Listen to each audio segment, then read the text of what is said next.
사순절 두 번째 주일 예배로 나오신 여러분들을 환영하고 축복합니다. 우리 마음을 모아서 하나님께 기도하며 찬양하며 나아가겠습니다. 우리를 사랑하여 주시는 주님, 감사와 찬송과 영광을 올려드립니다. 오늘도 저희들은 주님의 풍성한 사랑을 힘입어 예배의 자리로 나왔습니다. 겸손한 마음으로 하나님을 찾는 이 백성들에게 구원의 은혜를 허락해 주옵소서. 우리의 심령에 가득한 근심과 걱정을 제하여 주시고, 지난 한 주간 고통스러운 삶에서 묻어났던 눈물과 슬픔도 거두어 주옵소서. 주님의 은총을 베푸사 평안과 소망과 신령한 기쁨이 넘치는 신령한 예배가 되게 하옵소서. 예수님 이름으로 기도드립니다. 아멘.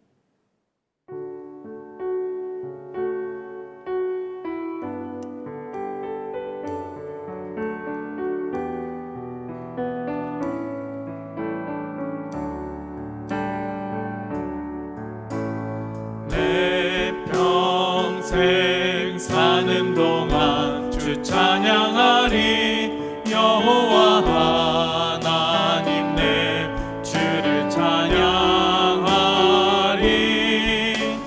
주님을 묵상함이 즐겁도다. 내 영혼 주 안에서 참 기쁘리. 내 영혼아 주님을 송축하라. 내 영혼아 주님을 찬양하라. 내 영혼아 주님을 송축하라. 내 영혼아 주님을 찬양하라. 내 영혼아 주님을 내 영혼아 주님을 송축하라. 내 영혼아 주님을 찬양하라. 내 영혼아 주님을 송축하라.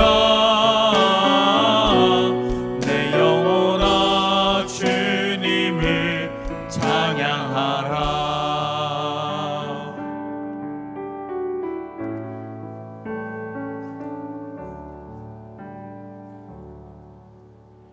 강폭한 자를 미워하시고 억압받는 자를 긍휼히 여기시는 하나님 아버지, 그동안 추위로 인하여 고통스러웠던 시간들은 지나가고 봄을 재촉하는 단비를 주셔서 풍성한 한 주간 삶을 살게 하신 것을 감사합니다. 지금의 코로나 시대에 험하고 고달픈 삶으로 인하여 찢겨진 마음과 불안한 마음과 상처 입은 마음으로 주님께 예배하려고 하오니 받아 주옵소서. 이 시간 예배를 통하여 축복과 은혜로 치유와 회복의 역사가 있게 하옵소서. 기뻐하는 심령이 되게 하옵소서. 겸손과 성김의 본이 되시는 하나님 아버지, 지금의 사순절 기간에 경건의 삶을 실천하며 살아가야 함에도 불구하고 우리들의 편리하고 유리한 생활만 추구하며 살아 있습니다. 또한 하나님을 기뻐하기보다는 자신을 기뻐하는 일에 힘쓰며 하나님의 영광을 구하기보다는 자신의 영광을 구하는 삶을 살았습니다. 가중한 저희들을 주님의 긍휼로 용서하여 주옵소서. 사순절 기간에 절제와 경건의 삶을 실천하기 위하여 노력하는 마음을 지켜 주옵소서. 하나님 아버지, 세계에서 가장 빈곤한 나라에서 주님의 은혜로 세계의 10위 안에 경제 대국을 만들어 주셔서 대한민국의 위상을 세워주신 것을 감사합니다. 그러나 지금은 정치적으로나 경제적으로 불안한 시대를 살아가고 있습니다. 이 나라를 긍휼히 여기시고 지켜주시고 보호하여 주옵소서. 하나님, 극도로 폐쇄되어 있는 북한의 동포들을 불쌍히 여겨 주옵소서. 독재 정권으로 인하여 인권이 유린되어지고 빈곤에 못 이겨서 탈북하는 사람들과 저 북녘 땅에 거주하고 있는 동포들이 살아남을 수 있는 길을 열어주옵소서. 하나님, 대한민국 교회와 우리 대인교를 도와주옵소서.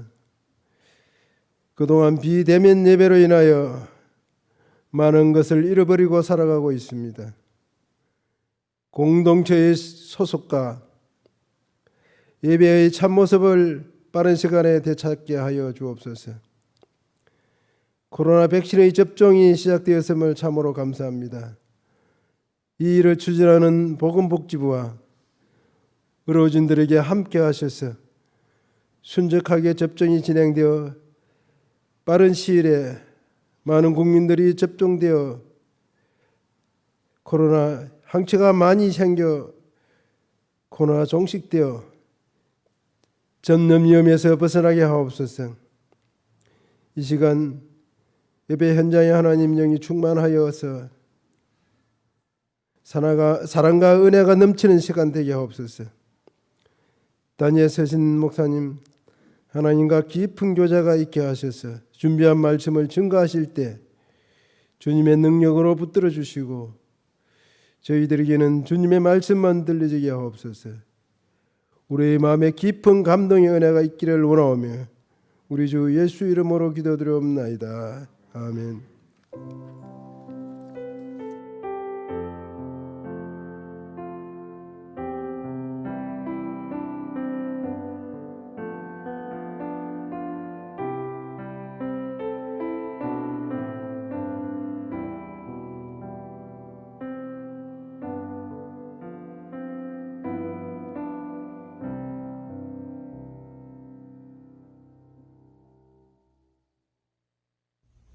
오늘 우리에게 주시는 하나님의 말씀은 요한일서 3장 11절에서 24절의 말씀입니다. 이제 하나님의 말씀을 봉독하겠습니다. 하나님의 말씀을 경청하시기 바랍니다. 우리는 서로 사랑할지니 이는 너희가 처음부터 들은 소식이라. 가인같이 하지 말라. 그는 악한 자에게 속하여 그 아우를 죽였으니 어떤 이유로 죽였느냐? 자기의 행위는 악하고 그의 아우의 행위는 의로움이라. 형제들아, 세상이 너희를 미워하여도 이상히 여기지 말라. 우리는 형제를 사랑함으로 사망에서 옮겨 생명으로 들어간 줄을 알거니와 사랑하지 아니하는 자는 사망에 머물러 있느니라. 그 형제를 미워하는 자마다 살인하는 자니 살인하는 자마다 영생이 그 속에 거하지 아니하는 것을 너희가 아는 바라. 그가 우리를 위하여 목숨을 버리셨으니 우리가 이로써 사랑을 알고 우리도 형제들을 위하여 목숨을 버리는 것이 마땅하니라. 누가 이 세상의 재물을 가지고 형제의 궁핍함을 보고도 도와줄 마음을 닫으면 하나님의 사랑이 어찌 그 속에 거하겠느냐. 자녀들아, 우리가 말과 혀로만 사랑하지 말고 행함과 진실함으로 하자. 이로써 우리가 진리에 속한 줄을 알고 또 우리 마음을 주 앞에서 굳세게 하리니 이는 우리 마음이 혹 우리를 책망할 일이 있어도 하나님은 우리 마음보다 크시고 모든 것을 아시기 때문이라. 사랑하는 자들아, 만일 우리 마음이 우리를 책망할 것이 없으면 하나님 앞에서 담대함을 얻고 무엇이든지 구하는 바를 그에게서 받나니 이는 우리가 그의 계명을 지키고 그 앞에서 기뻐하시는 것을 행함이라. 그의 계명은 이것이니 곧 그 아들 예수 그리스도의 이름을 믿고 그가 우리에게 주신 계명대로 서로 사랑할 것이니라. 그의 계명을 지키는 자는 주 안에 거하고 주는 그 안에 거하시나니 우리에게 주신 성령으로 말미암아 그가 우리 안에 거하시는 줄을 우리가 아느니라. 아멘. 이것은 하나님의 말씀입니다.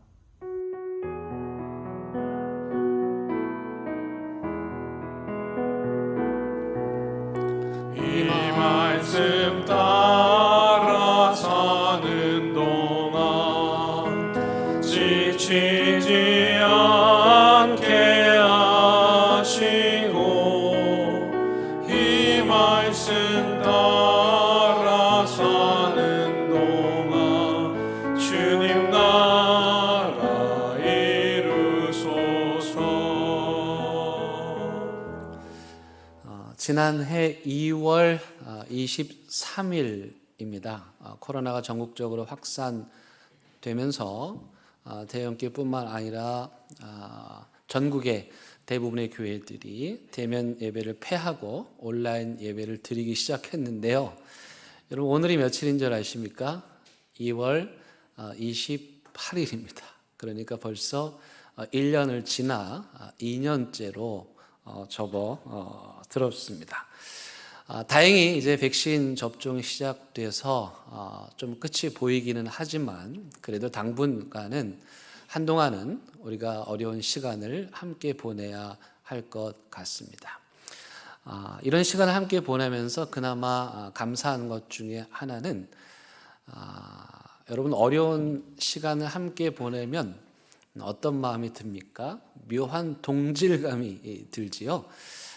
마치 전쟁터에서 함께 전쟁을 치른 생사고락을 나눈 사람들이 끈끈한 전우회를 느끼는 것처럼 군대 훈련소에서 훈련병들이 함께 훈련을 받을 때 느끼는 그 전우회처럼 저와 여러분들이 지금 이 어려운 코로나 시간을 함께 견디고 있는 전우이고 믿음의 동지라는 사실이 우리를 한편으로 위로해 줍니다. 그러니까 여러분 옆에 있는 모든 분들은요 말은 안 해도 우리가 함께 이 어려움을 극복하고 있는 믿음의 동지들, 전우들, 나 혼자가 아니구나 생각하면서 위로를 받으시기를 바랍니다. 그런데 여러분 단지 이 어려운 시간을 함께 보내는 것만으로는 전우회가 생기지 않습니다. 어렵지만 다 자기만 생각하는 상황이지만 그럼에도 불구하고 이기적인 생각에서 벗어나서 다른 사람의 입장을 헤아리고 생각하고 그래서 내 것을 좀 덜어서 나누어 주고 혹 뒤처진 사람들 있으면 비난하지 않고 그 사람들의 손을 함께 잡아주면서 어려움을 극복할 때 그때 비로소 끈끈한 전우회가 생기는 것입니다. 군대에서 가장 힘든 훈련 중에 하나가 있다면 아마 행군일 것입니다. 요령을 피울 수가 없기 때문이죠.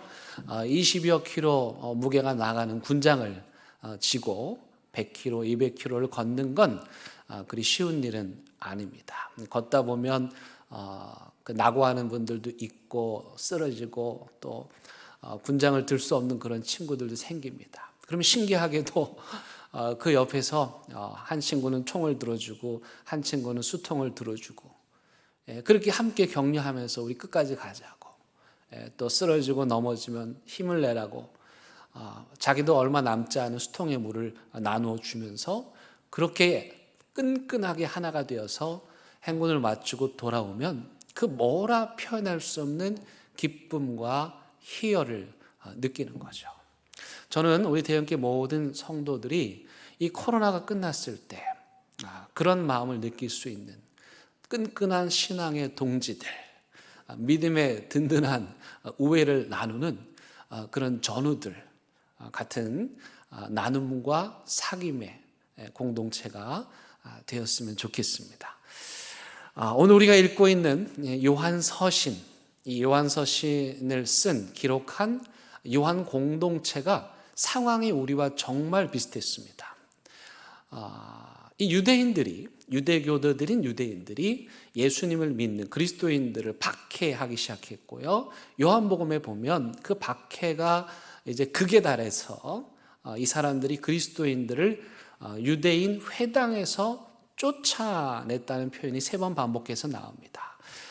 회당은 유대인들에게 있어서는 모든 것의 중심이었습니다. 그래서 회당을 떠나서는 생존 자체가 불가능했어요. 그런데 유대인들이 기독교인들을 회당으로부터 쫓아낸 겁니다. 오늘날로 말하면 사회적인 모든 지위와 신분 그리고 직장 심지어 가족들과 부모님으로부터도 버림받은 그래서 아무것도 없는 도저히 살 소망이 없는 그런 채로 내버려진 상태를 의미합니다. 그래서 그렇게 유대인 공동체로부터 버림받은 사람들이 함께 모여서 만든 교회가 바로 요한의 교회, 요한 공동체였습니다. 상황이 이렇다 보니 이들에게 있어서 가장 중요한 건 서로가 서로를 돕는 생존이었어요. 그래서 요한복음이 말하는 사랑은 마태가 말하는 원수 사랑이나 이웃 사랑이 아니라 누구를 사랑하라고 말할까요? 같은 교회 안에 있는 요한 공동체 안에 있는 교인들을 서로 사랑해야 한다고 말했습니다. 그들은 예수 그리스도를 중심으로 서로가 서로를 형제처럼 가족처럼 대했습니다. 우리가 서신서를 읽다 보면 형제들아, 자녀들아, 아비들아 하는 말이 나오잖아요. 이건 모두가 다 그런 가족 같은 공동체였다는 것을 말해 주는 것입니다. 여러분 요한복음 13장 34절 35절 말씀을 보면 새 계명을 너희에게 주노니 서로 사랑하라. 내가 너희를 사랑한 것 같이 너희도 서로 사랑하라. 너희가 서로 사랑하면 이로써 모든 사람이 너희가 내 제자인 줄 알리라. 여기 서로가 반복이 됩니다. 그렇게 서로 사랑하면 뭐가 된다고요? 예수님의 제자가 된다는 겁니다. 오늘 본문 14절에서는 형제들아 부르면서 서로 사랑할 때, 형제를 사랑할 때 구원을 받는다고 말씀합니다. 여러분 놀랍지 않습니까? 이게 신학적으로도 논쟁거리가 될 수가 있어요. 그런데 이 저자는 아주 담대하게 형제를 사랑함으로 구원을 받는다. 여러분 놀랍지 않습니까? 충격적이지 않습니까? 형제를 사랑하지 않으면 구원을 받지 못한다는 뜻이에요. 형제를 사랑하지 않음으로 구원받지 못한 예를, 부정적인 예를 누구를 들고 있습니까? 가인을 들고 있어요. 가인이 형제인 그 동생 아벨을 미워해서 사랑하지 않아서 쳐서 죽였고 그로 말미암아 가인이 죽음에 이르게 되었다는 것입니다. 여러분 그렇다면 이 요한의 교회, 이 요한 공동체의 이 사랑의 뿌리는 어디일까요? 그건 바로 예수 그리스도이십니다. 요한복음 13장 말씀을 한 번 더 읽어드립니다. 새 계명을 너에게 주노니 서로 사랑하라. 내가 너희를 사랑한 것 같이 어떻게 해요? 내가 너희를 사랑한 것 같이 너희도 서로 사랑하라. 여러분 예수님께서 제자들을 어떻게 사랑하셨습니까? 본문 16절에 나오는 것처럼 예수님께서 자기 목숨을 제자들에게 내어주시는 사랑을 했습니다. 그렇다면 그 목숨을 내어주는 사랑이란 어떤 사랑일까요? 여러분 16절에 보면 목숨을 내어주는 사랑, 형제를 위해서 자기 목숨을 예수님께서 버리셨다고 말씀을 하고 또 18절에 보면 아주 유명한 말씀이 나옵니다. 자녀들아 우리가 말과 혀로만 사랑하지 말고 어떻게 해요? 행함과 진실함으로 하자. 예수님께서 목숨을 버리셨듯이 말과 혀로만 사랑하지 말고 행함과 진실함으로 하자. 그렇다면 요한 공동체가 말하는 행함과 진실함의 사랑, 예수님처럼 목숨을 버리는 사랑은 구체적으로 무엇이었을까요? 그건 바로 17절 말씀입니다. 본문 17절 말씀. 누가 이 세상의 재물을 가지고 형제의 궁핍함을 보고도 도와줄 마음을 닫으면 하나님의 사랑이 어찌 그 속에 거하겠느냐? 그렇습니다. 요한의 저자가 말하는 행함과 진실함의 사랑은 말로만 하는 그런 추상적인 사랑이 아니라 물질을 가지고 돈을 가지고 내 재산을 떼어서 통장을 깨서 적금을 깨서 궁핍한 형제들에게 나누어 주는 것, 이것이 사랑이라고 말씀합니다. 예수님께서 자신들을 위해 목숨 주셨으니 우리가 목숨처럼 여기는 돈을 떼어서, 물질을 떼어서 가난하고 어려운 형제들에게 나누어 주는 것이 요한은 사랑이라고 이해했습니다. 예수님께서 산상수훈에서 이런 말씀하십니다. 물질이 있는 곳에 내 마음도 있느니라. 한 부자 청년이 예수님이 너무 멋져 보여 예수님 따르겠다고 왔어요. 오라 한 것도 아니고 누가 시킨 것도 아니에요. 자기가 예수님 따르고 싶어 왔습니다. 근데 예수님이 그 부자 청년에게 뭐라 말합니까? 뭐라고 말씀하세요? 너 가서 네 가진 거 다 팔고 그 다음에 나를 따르라. 그때 이 부자 청년이 어떻게 합니까? 성경의 표현이 재밌죠? 근심하더라. 그리고 말없이 돌아갔더라. 왜일까요? 한 사람이 두 주인을 섬길 수 없기 때문입니다. 우리가 하나님과 돈을 겸하여 섬길 수는 없는 것이죠. 신명기 15장 5절 꼭 기억해 주시기 바랍니다. 신명기 15장 5절 너무도 중요한 말씀인데 여기 보면요, 하나님 이렇게 말씀하세요. 너희 중에, 너희 동네에, 너희 교회에, 너희 가족 중에 가난한 자가 없는 게 복이다. 하나님이 말씀하시는 복이에요. 뭐가 복이라고요? 우리 주변 가까운 곳에 가난한 사람이 없는 게 복이다. 에이, 하나님, 가난 구제는 나라님도 못한다는데 그걸 우리가 어떻게 합니까? 그런데 이 일이, 이 복이 사도행전에서 이루어집니다. 사도행전 4장 34절 거기 보니까 그 중에 가난한 사람이 없으니, 신명기 15장 5절에서 말씀하신, 약속하신 꼭 그 말씀, 그 중에 가난한 사람이 없으니, 그 약속이 이루어진 거예요. 근데 어떻게 이루어졌습니까? 이는 밭과 집 있는 자는 팔아 그 판 것의 값을 가져다가 사도들의 발 앞에 두고, 그러면 사도들은 그것을 가져다가 과부들, 가난한 사람들, 고아들에게 나누어 주었더니 그 예루살렘 교회에 가난한 자가 없게 되는 그런 복을 누린 거예요.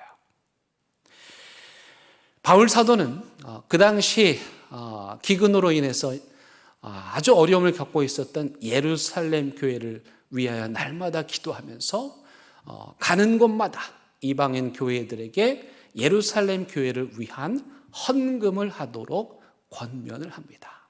그러면서 이 바울 사도가 헌금의 정신이 무엇인지, 우리가 왜 헌금을 해야 하는지, 헌금이 왜 중요한지를 고린도 후서 8장 14절에서 이렇게 말씀합니다. 이제 너희의 넉넉한 것으로 그들의 부족한 것을 보충함은 후에 그들의 넉넉한 것으로 너희의 부족한 것을 보충하여 균등하게 하려 함이라. 기록된 것과 같이 많이 거둔 자도 남지 아니하였고 적게 거둔 자도 모자라지 아니하였느니라. 여러분, 이것이 헌금의 정신입니다. 지금 예루살렘 교회가 어려우니 넉넉한 너희들이 모아서 물질로 돕자. 그러면 먼 훗날 혹 우리가 어려우면 또 예루살렘 교회가 우리를 돕지 않겠느냐. 여러분들이 다 나가서 가난한 사람이 누구고 어려운 사람이 누구고 도움이 필요한 사람이 누군지 잘 모르니까 우리가 헌금을 하는 거죠. 그러면 그 헌금으로 교회는 그 도움이 필요한 사람들을 찾아서 여러분들을 대신해서 그들을 돕는 것입니다. 우리가 북한에 갈 수 없습니다. 북한 선교를 다 할 수는 없습니다. 그러나 우리가 할 수 있는 결핵 환자들을 돕고 탈북 청소년들을 돕는 헌금을 통해서 북한을 돕는 거예요. 교회를 돕는 것입니다. 이웃을 돕는 거예요. 가난한 자가 계속 가난하게 내버려 두지 않고 많이 거둔 자나 적게 거둔 자나 모자람이 없도록 균등하게 하는 것. 이것이 바울 사도가 본 헌금의 정신입니다. 지금 우리는 코로나로 인해 정말 말할 수 없는 어려움과 고난의 시간을 보내고 있습니다. 그렇다면 우리 대연교회 공동체가 이 어려움을 어떻게 이겨낼 수 있을까? 어떻게 이겨내야 할까? 첫 번째는 가장 먼저 중요한 건데요. 우리 자신을 잘 지키는 겁니다. 나 자신을 먼저 지키는 거예요. 마음이 흔들리지 않도록, 영적으로 흔들리지 않도록 우리 자신을 지키는 거예요. 우리 자신을 지키는 가장 좋은 비결은 뭘까요? 그건 뭐냐면 고립되지 않는 거예요. 나 혼자 고립되면 결국 말라 비틀어 가게 돼 있어요. 그래서 예수님께서도 말씀하셨어요. 포도나무 비유해서 내 안에 붙어 있어라. 희미하게 붙어 있든 멀리 떨어져서 붙어 있든 예수님 안에 붙어 있어야 산다는 거예요. 여러분, 최근에 미국 텍사스 주에서 정말 엄청난 일이 일어났습니다.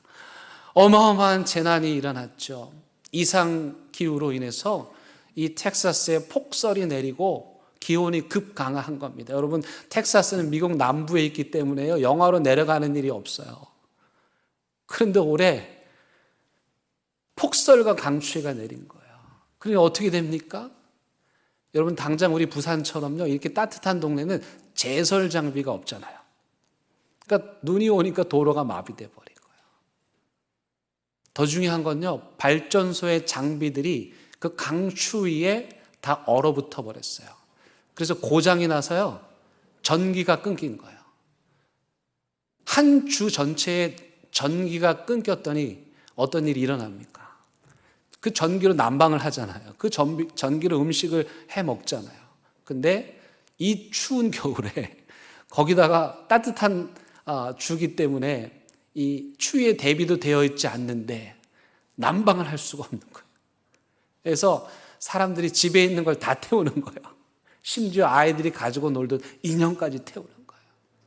또 어떤 사람들은 자동차 시동 켜가지고 히터 켜가지고 그걸 이렇게 관으로 연결해가지고 집으로 연결해서 그 앞에 서서 추위를 견디는 거예요. 아이러니한 건요, 텍사스 주는요 에너지 자원이 넘쳐납니다.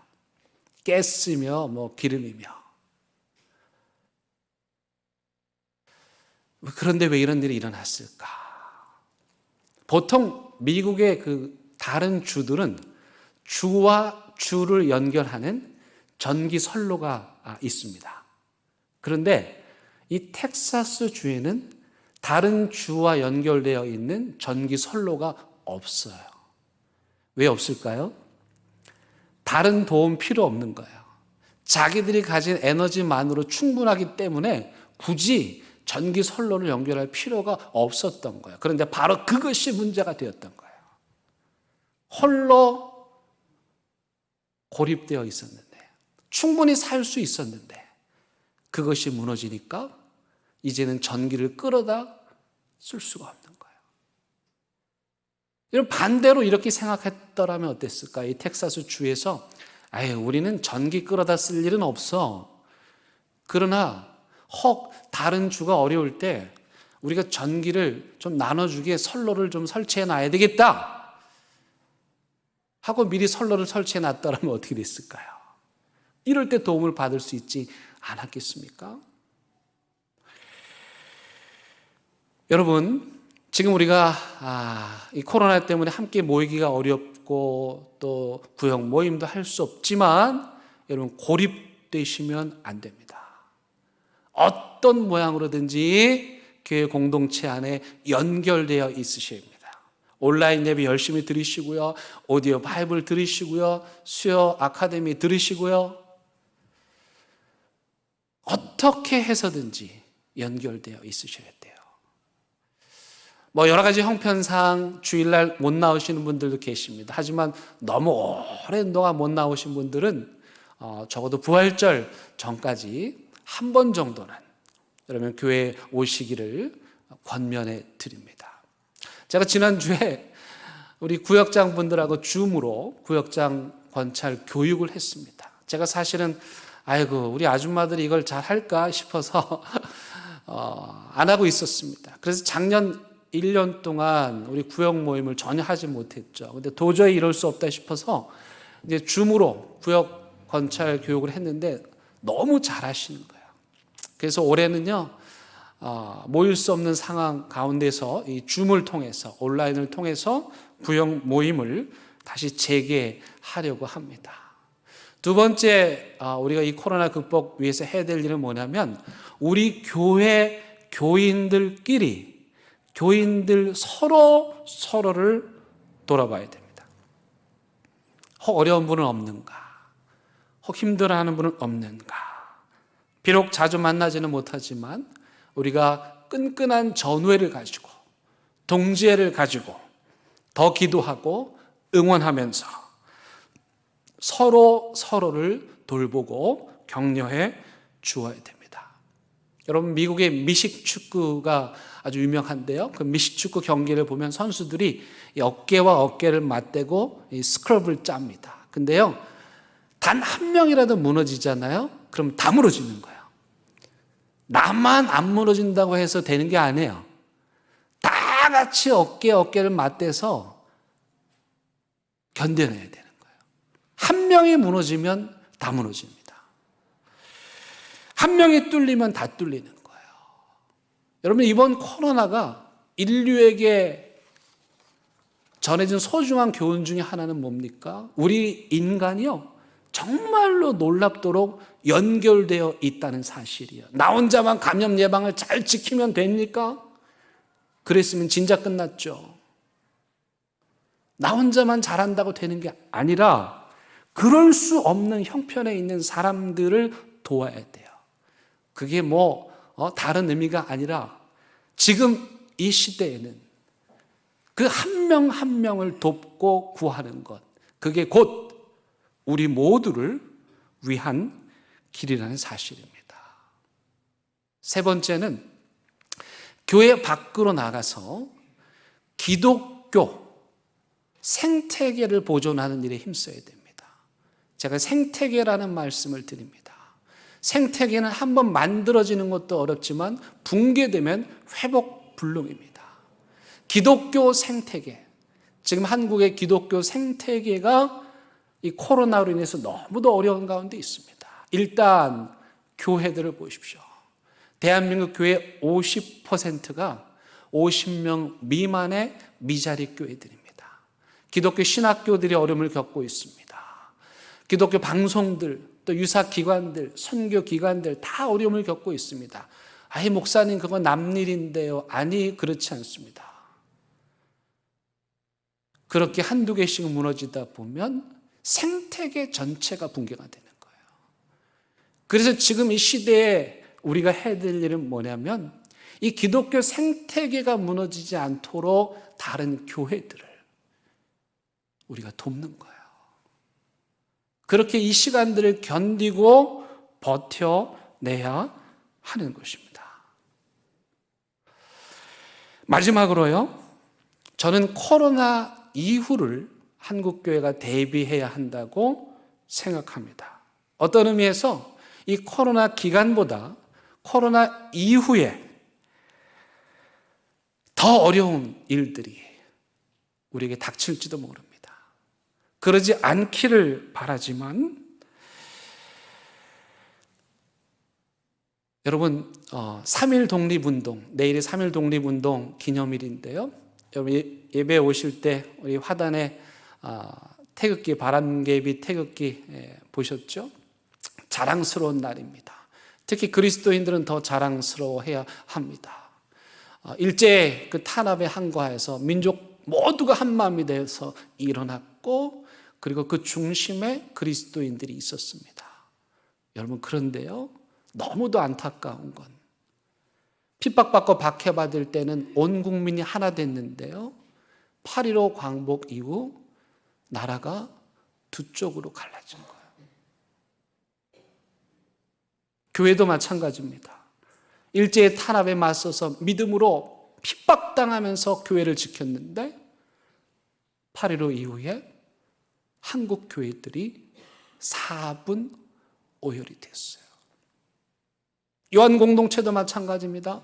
그토록 서로 사랑을 강조했던 이 요한 공동체가 요한 서신이 쓰여질 즈음에는 공동체가 분열되는 아픔을 겪었습니다. 저는 그런 의미에서 코로나 이후 한국교회의 역할이 매우 중요하다고 생각합니다. 많은 사람들이 경제적, 정신적 어려움을 겪게 될 것입니다. 가정이 무너질 것이고 그로 인해 수많은 아이들이 고통을 당하게 될 것입니다. 그러지 않기를 간절히 기도하지만 아마도 한동안 흉년이 지속될 것입니다. 그런 의미에서 우리 교회는 코로나 이후 다가올 이 나라의 흉년을 대비해서 영적으로 잘 준비해야 합니다. 왜냐하면 이 나라와 이 민족의 희망은 죄송하지만 정치인들에게 있는 게 아니고요. 한국 교회에 있기 때문입니다. 이 절망을 희망으로 읽을 유일한 공동체는 바로 교회입니다. 저는 우리 대연교회가 이 절망의 시대에, 이 흉년의 시대에 이 민족을 다시 일으키는 그런 거룩한 공동체가 되었으면 좋겠습니다. 사랑하는 대연교회 성도 여러분, 마음을 단단히 먹으십시오. 그리고 서로가 서로를 돌아보며 영적인 스크럽을 단단히 짜십시오. 사랑과 믿음으로 연대하십시오. 그렇게 더 많은 사람들을 구원하고 더 많은 사람들을 돕는 믿음의 공동체로 우뚝 설 수 있기를 주님의 이름으로 간절히 부탁을 드립니다. 이제 말씀 생각하며 함께 찬양하시겠습니다. 1절, 3절 하겠습니다.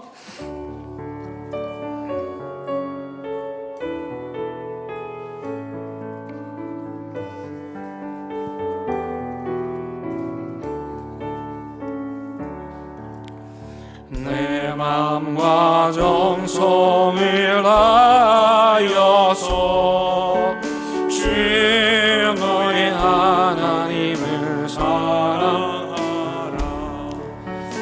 내 몸을 아끼고 사랑하되 형제와 이웃을 사랑하라. 주께서 우리에게 명하시니 그 명령 따라서 살아가리. 나 항상 주님을 멀리하고 형제를 사랑하지 못하였다. 이러한 죄인을 사랑하사 주께서 몸 버려 죽으셨다. 속죄의 큰 사랑 많은 이 몸 내 생명 다 바쳐 충성하리.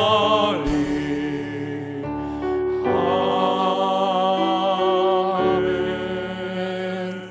하나님, 사방에서 통곡 소리가 가득한 이 시대에 말로만, 입술로만 사랑하는 것 아니라 우리의 살점을 내어주고 우리의 목숨 같은 물질을 깨어서 이웃을 돕고 손잡아 주고 그렇게 하나님 나라 이루어가는 대한민국의 모든 성도들 다 되게 하여 주옵소서. 예수님의 이름으로 기도드립니다. 아멘.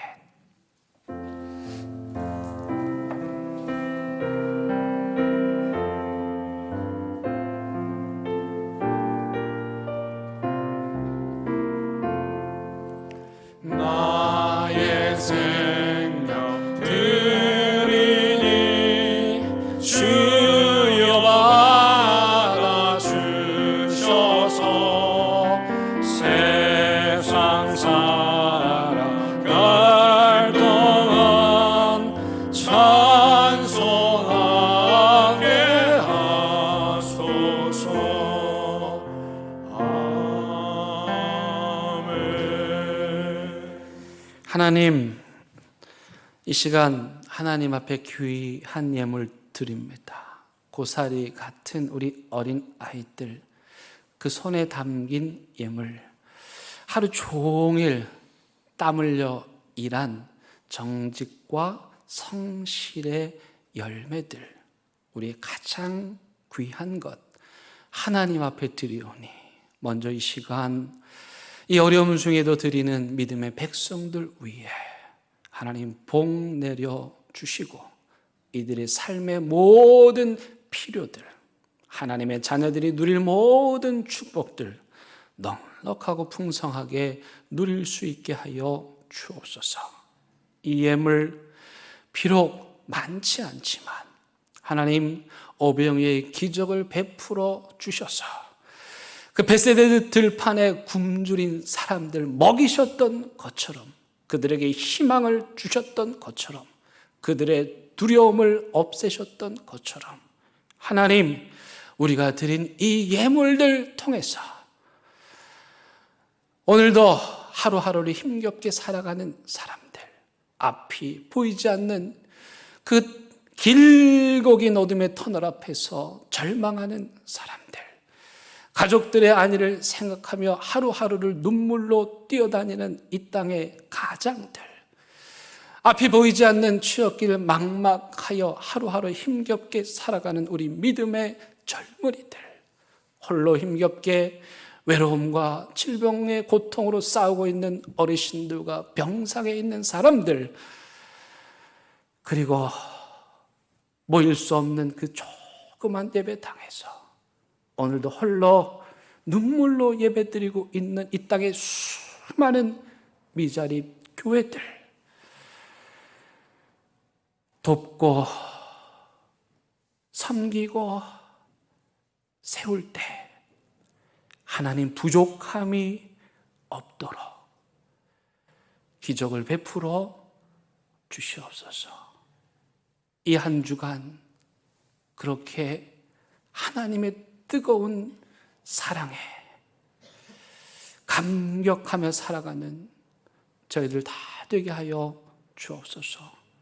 예수님의 이름으로 기도드립니다. 아멘. 예, 여러분 반갑습니다. 우리 함께 인사 나누시겠습니다. 예, 잘 오셨습니다. 예, 그리고 온라인 예배 드리시는 분들도 환영하고, 예, 반갑습니다. 우리 예배 드리신 분들 한번 손 흔들어서 인사 한번 해주시면 감사하겠습니다. 화면이 멀어서 얼굴이 누군지 잘 보이지 않지만, 예, 그래도 이렇게라도 우리가 만나고 교제할 수 있어서 감사합니다. 오늘 우리 교회에 등록하신 분 계십니다. 주영민, 유미경 가족 부부 되시고, 아드님이 주기철 목사님과 동명입니다. 초등학생인데 우리 교육자들이 이 기철이를 볼 때마다 이렇게 조심스럽고, 예, 떨리고, 저도 그렇습니다. 예, 마치 주기철 목사님 뵙는 것 같아서, 예, 우리 귀한 가족이 우리 교회에 등록하였습니다. 우리 잠깐 일어나 주시면 감사하겠습니다. 예, 저 뒤에 계십니다. 큰 박수로 환영하도록 하겠습니다. 예, 감사합니다. 우리 교회 소식 함께 나누십니다. 우리 이번 계속되는 사순절 기간 동안에 여러분들 자신들이 하나님을 찾아가는 믿음의 여정 되시기 바랍니다. 특별히 새벽기도 꼭 참석해 주시기를 바랍니다. 기도를 통해서 여러분들의 삶의 모습들을 발견하고 십자가의 은혜를 깨닫고 체험하는 은혜의 시간들 되기를 바라고, 이번 부활절에 입교 유아세례 세례받는 분들 명단 적어 있습니다. 여러분 그분들 보면서 기도해 주시기 바랍니다. 돌아오는 첫 번째 토요일 우리 온 가족 새벽 예배 드리는 날입니다. 가족 모두 함께 손잡고 나와 주시기를 바라고요.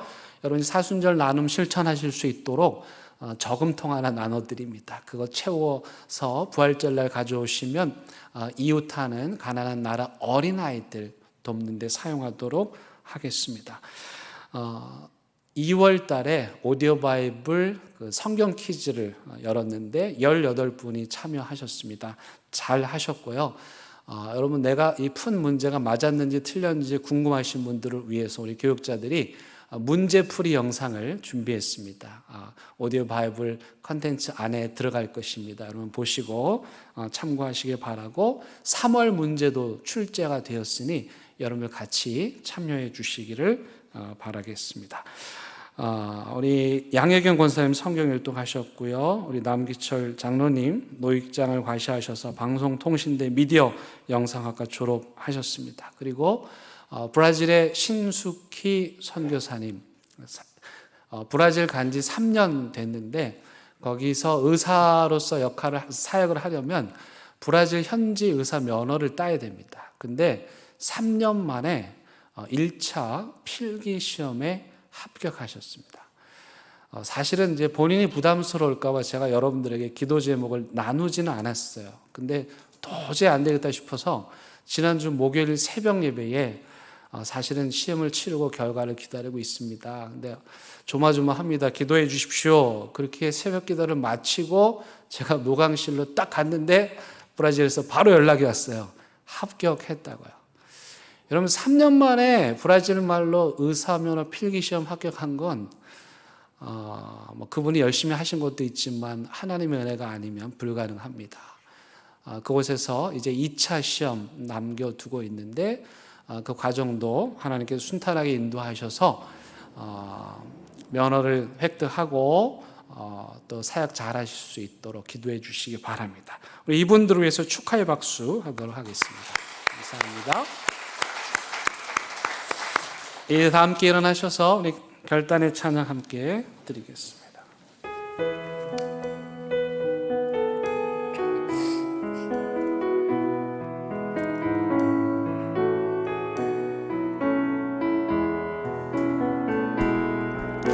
그 선한 힘에 고요히 감사하여 그 놀라운 평화를 누리며 나 그대들과 함께 걸어가네. 나 그대들과 희망을 여네. 지나간 아픔과 고통의 날이 무겁게 내 영혼 짓눌러도